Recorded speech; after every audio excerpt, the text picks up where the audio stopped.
بھی نہیں کر سکتا، لیکن اسے احساس پورا ہے، توبہ پوری کی، کوشش پوری کی، تو ایسے بندوں کی بھی اللہ قیامت کے دن صلح کرا دے گا۔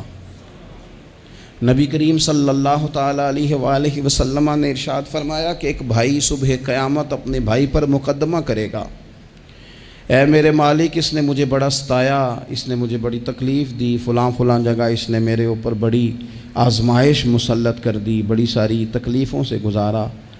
اس سے مراد مسلمان بھائی ہے، وہ اس کا دوست ہو یا کاروباری ساتھی ہو یا سگا بھائی ہو یا کوئی بھی ہو۔ حضور فرماتے ہیں وہ مقدمہ کرے گا، یہ مسند امام احمد بن حنبل میں حدیث موجود ہے۔ عرض گزار ہوگا، اے کائنات کے رب، اس نے بڑی تکلیف دی، بڑا ستایا، مہربانی کی جائے، مجھے اس سے بدلہ لے کے دیا جائے۔ اب بندہ جو سامنے جس پر مقدمہ دائر کیا جا رہا ہے وہ تو مرتے دم تک توبہ کرتا رہا، احساس ہو چکا تھا، ازالے کی کوشش کرتا رہا، لیکن اسے موقع میسر نہیں آیا، حالات ہی ایسے نہیں تھے۔ اب اللہ کے محبوب فرماتے ہیں رب اس مقدمہ کرنے والے سے کہے گا چل اپنے بھائی کو معاف کر دے۔ وہ پھر اپنا دکھڑا سنائے گا، اپنے اس درد کی شدت کو بیان کرے گا جو اس کی طرف سے آنے والی تکلیف پر وہ آزمائش سے گزرا، اس کا اظہار کرے گا کہ مالک میں تو بڑی تکلیف میں رہا ہوں، ایسے معاف کیسے کر دوں؟ تو اللہ کریم فرمائے گا اٹھ، پھر وہ سامنے جنت میں نظر ڈال، وہ مکان دیکھ سامنے، وہ دیکھ کے کہے گا سبحان اللہ، اتنا خوبصورت مکان، اتنا عالی شان محل۔ جلدی سے عرض کرے گا مالک یہ کس کو ملے گا؟ تو رب فرمائے گا جو اپنے بھائی کو معاف کر دے۔ تو فوراً سے پہلے عرض کرے گا اللہ میں نے معاف کیا، اللہ میں نے معاف کیا، اللہ میں نے معاف کیا۔ تو رب کریم فرمائے گا پکڑ پھر اپنے بھائی کا بازو اور جا، میں نے تم دونوں کے لیے جنت میں مکان بنا دیے۔ تو ایک تو یہ یاد رکھیں کہ کوئی شخص اگر یہ دعویٰ کرتا ہے کہ میں نے کبھی، ہمارے ہاں بہت سارے لوگ ایسے ہیں جو بعض اوقات بات کرتے ہیں تو ان کی بات سے انا پرستی چھلکتی ہے، وہ کہتے ہیں جی یاد تو نہیں کبھی کسی کے ساتھ زیادتی کی ہو۔ میں نے کہا یہ تو آپ نے بہت بڑا ہی دعویٰ کر دیا ہے، تو بہت بڑا دعویٰ کر دیا آپ نے، ایسے تو ہوتا نہیں۔ کبھی کبھی انسان جو اس کے زیادہ قریبی لوگ ہوتے ہیں، زیادہ قریبی ساتھ رہنے والے، اسے ان کے بارے میں زیادہ حساس ہونا چاہیے۔ میں نے دیکھا ہے کہ ڈھیر سارے لوگ ہیں جن کے ذمے بڑے لوگوں سے معذرت کرنا ہے لیکن تیار ہی نہیں۔ ہمارے ہاں لوگ حکومتیں کر کے چلے گئے اور ان کے دور حکومت میں بڑے بڑے سیاہ قسم کے حالات ہوئے، لوگوں کو بڑی تکلیف ہوئی، لیکن رخصت ہونے کے بعد جب ان سے وجوہات پوچھی گئیں تو کبھی کوئی شخص ماننے کو تیار نہیں ہوا۔ کبھی کسی شخص نے یہ نہیں کہا کہ مجھ سے غلطیاں ہوئی ہیں، مجھ سے کمزوریاں رہ گئی ہیں، بلکہ کچھ لوگ مستقل بنیادوں پر بٹھائے ہوتے ہیں جو سارا دن یہ گنواتے ہیں کہ ان کی تو غلطی ہے ہی کوئی نہیں، وہ تو بڑے کامیاب ترین لوگ ہیں۔ حالانکہ جو بڑے بڑے لوگ تھے، بڑے بڑے لوگ، حضرت عمر فاروق جیسے بڑے آدمی تھے نا حضرت عمر فاروق، تو آخری وقت میں جب آپ کو زخم لگ گیا تو لوگوں نے آپ کی تعریفیں کی کہ آپ بہت بڑے ہیں، آپ نے بڑی خدمت کی، تو حضرت عمر کہنے لگے مجھے اپنی غلطیوں کا بھی احساس ہے اور تم میری تعریفیں کر رہے ہو۔ یہ جملہ دیکھیں، فرمانے لگے مجھے زیادہ اجر کی ضرورت نہیں، بس دعا کرنا میری نیکیاں اور میری غلطیاں برابر برابر ہو جائیں اور رب مجھے معاف کر دے، بس چونکہ مجھے اپنی کمزوریوں کا بھی احساس ہے۔ یہاں یہ معاملہ ہوتا ہے کہ لوگ جب غلطیاں کر رہے ہوتے ہیں، ظلم کر رہے ہوتے ہیں، زیادتی کر رہے ہوتے ہیں، تب وہ سمجھتے ہیں کہ ہمیں تو کوئی دیکھنے والا ہی نہیں۔ میرا اللہ قرآن حکیم میں فرماتا ہے وَلَا تَحْسَبَنَّ اللَّهَ غَافِلًا عَمَّا يَعْمَلُ الظَّالِمُونَ، فرمایا ظالم جو کام کرتے ہیں ہرگز نہ سمجھنا کہ اللہ ان کے کاموں سے بے خبر ہے، وہ وقت کا انتظار کریں۔ وَلَا تَحْسَبَنَّ اللَّهَ غَافِلًا، گمان نہ کرنا، ہرگز گمان نہ کرنا کہ اللہ غافل ہے۔ يَعْمَلُ الظَّالِمُونَ، ظالموں کے کاموں سے، جو زیادتیاں لوگ کرتے ہیں، جو ظلم ستم لوگ کر رہے ہیں، جس نے اپنے بچے کو پیسوں کے زور پر کسی غریب کے بچے کا میرٹ پیچھے کر کے اپنے بچے کا داخلہ کرایا ہے اور مبارکیں بھی وصول کی ہیں، تو لوگوں کو تو نہیں پتا کہ اس نے پیسے دے کے داخل کرایا ہے، پر رب تو غافل نہیں نا اس کام سے، اللہ کو تو پتہ ہے۔ جس نے اپنے بچے کی نوکری بہت سارے لوگوں کا میرٹ پیچھے کر کے پیسے اور سفارش کے زور پر کرائی ہے، تو مالک کو تو پتہ ہے، لوگوں سے اس نے مٹھائیاں وصول کر لیں، تختیاں بھی لگوا لیں، شور بھی ہو گیا، لیکن اللہ تو جانتا ہے۔ وَلَا تَحْسَبَنَّ اللَّهَ غَافِلًا عَمَّا يَعْمَلُ الظَّالِمُونَ، لوگ غافل ہو سکتے ہیں، رب غافل نہیں ہے، گمان بھی نہ کرنا۔ جس بندے نے اپنا مقدمہ وکیلوں کی فیسوں کے زور پر جیت لیا ہے، اور غریب کچہری سے نکلتے وقت کہہ رہا تھا کہ غریبوں کو انصاف نہیں ملا کرتا، تو چلو اخبار میں تو خبر تیری فتح کی آ گئی، پر رب تو غافل نہیں ہے نا۔ ایک عدالت قیامت کے میدان میں بھی تو لگے گی نا، وہاں بھی تو ڈھیر سارے انصاف ہونے ہیں نا۔ جس شخص نے کسی کی زمین پر قبضہ کر لیا اور سامنے والا مجبور تھا، تنگ دست تھا، کمزور تھا، وہ اتنی نہیں رکھتا تھا کہ وہ بندوقیں اور پسٹل اور گنڈے اور بھتہ خور بندے لے کے آئے اور اپنا قبضہ چھڑوا لے، تو نے لے لیا، ہو گئی بات۔ لوگوں کو تو نہیں پتا، پر رب تو غافل نہیں ہے نا۔ میرے رسول پاک صلی اللہ علیہ وسلم نے فرمایا، جس نے کسی کی زمین پر ایک بالشت قبضہ کیا، قیامت کے دن اللہ تعالیٰ ساتوں زمینوں کا توق بنا کے اس کے گلے میں ڈال دے گا، اس کی گردن ٹوٹے گی، جھکے گی، وہ کہے گا مالک یہ تکلیف تو فرمایا دنیا میں تجھے شوق پڑا تھا نا زمینوں پر قبضے کا، تو رکھنا ساری ہی اپنے پاس، کرنا کنٹرول۔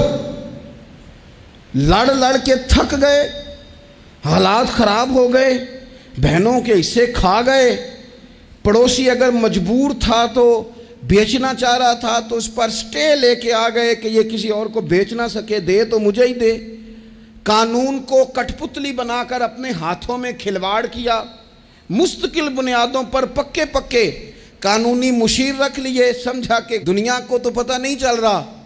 تو وَلَا تَحْسَبَنَّ اللَّهَ غَافِلًا عَمَّا يَعْمَلُ الظَّالِمُونَ، رب تو ظالموں کے کاموں سے بے خبر نہیں ہے، اللہ تو بے خبر نہیں۔ بڑا کچھ لوگوں نے کیا، بڑا کچھ کیا، بڑی بڑی زیادتیاں پس پردہ کی، بڑے بڑے حقوق پہ ڈاکے ڈالے، بڑا کچھ ہی ہوا، لیکن پھر آرام کی نیند سو گئے۔ پھر نے سوچا کوئی سوال جواب نہیں، کوئی بات نہیں، کوئی پوچھنے والا نہیں، تو مٹی دیں تے مٹی رہنا ہی، ایمی کا دی بلے بلے، آج مٹی دے اتے بندے آتے کل مٹی دے تھلے۔ بعض لوگوں کو بات کرنے کا سلیقہ زیادہ آتا ہے، پنچایت میں جیت جاتے ہیں۔ بعض لوگ وکیل مہنگا لے لیتے ہیں، ویسے وکیل مہنگا ہوتا کیوں ہے؟ وکیل کے مہنگا سستا ہونے کی وجہ کیا ہے؟ قانون آئین تو ایک جیسا ہے نا، دلائل تو قانون کے اندر ہی دینے ہیں، کتابیں سب نے ایک جیسی پڑھی ہیں، ڈگری بھی سب کے پاس ایک ہی ہے، ایک ہی ملک ہی ہے، تو یہ مہنگے سستے کا کیا مطلب ہے؟ وکلاء کے زور پر مقدمے جیتے جاتے ہیں، وکلاء کے زور پر۔ اور اگر خبریں ایسی بھی ہوں کہ بعض عدالتیں بھی پریشر قبول کرتی ہیں، بعض ادارے بھی پریشر قبول کرتے ہیں، پھر ملک نہیں بنا کرتے، پھر صرف کشتیاں لڑی جاتی ہیں۔